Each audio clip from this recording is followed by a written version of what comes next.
હે દોસ્તો, મારું નામ દીક્ષિત સખ્યા છે. હું સુરતથી બિલોંગ કરું છું. આજનો ટોપિક હતો કે આજે મોબાઈલનો યુઝ જે આપણે કરી રહ્યા છીએ એ પૈસા કમાવા માટે કરી રહ્યા છે કે ટાઈમ વેસ્ટ કરી રહ્યા છે. આપણે મિત્રો શું કરી રહ્યા છે, મોબાઈલનો આપણે યુઝ તો કરીએ છીએ, એનાથી આપણે શું ફાયદો થાય અને શું આપણે નુકસાન થતું હોય છે. જ્યારે મિત્રો આપણે મોબાઈલ જોતા હોય ને તો આપણે એમ લાગે કે 2 થી 5 મિનિટ આપણે મોબાઈલ જોવો છે, પણ હકીકતમાં જ્યારે આપણે ટાઈમનું બોન્ડિંગ તમે ચેક કરો ને તો 2 થી 3 મિનિટની જગ્યાએ 2 થી 3 કલાક થઈ ગઈ હોય છે, જે આપને ખબર નથી હોતી.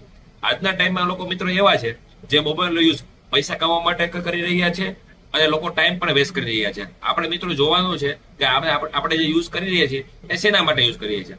આજે લોકો મોબાઈલનો યુઝ કરી રહ્યા છે, મોબાઈલથી પૈસા કમાવા 3 રીતે પૈસા કમાઈ રહ્યા છે. પહેલું કઈ રીતે છે?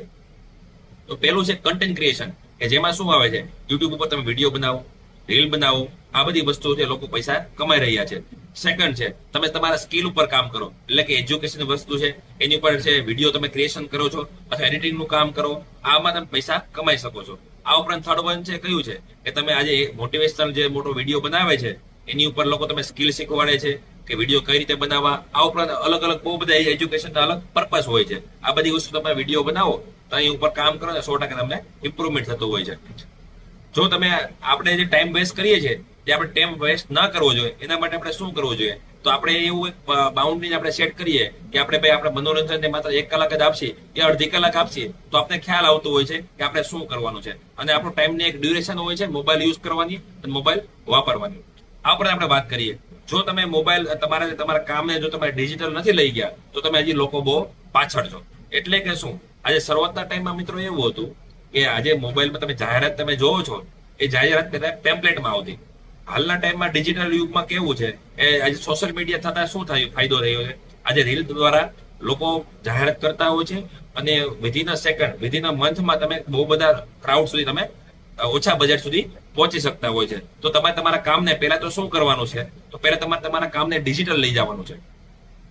જો તમે ડિજિટલ લઈ જાઓ તો તમને બહુ બધો ફાયદો થઈ જાય અને એરિયા સિવાય તમે બીજા બહારનું ક્રાઉડ પણ તમને મળતું હોય છે. આ બધું કરવા માટે શું કરવું પડે? તમારે કોઈ પણ વસ્તુને કન્સિસ્ટન્સી એફર્ટ દેવા પડે, કામની શરૂઆત કરવી પડે, પ્રોપર પ્લાનિંગ કરવું પડે. આ બધી વસ્તુ તમે કામ કરો ને તો 100% ઇમ્પ્રુવમેન્ટ આવતું હોય છે.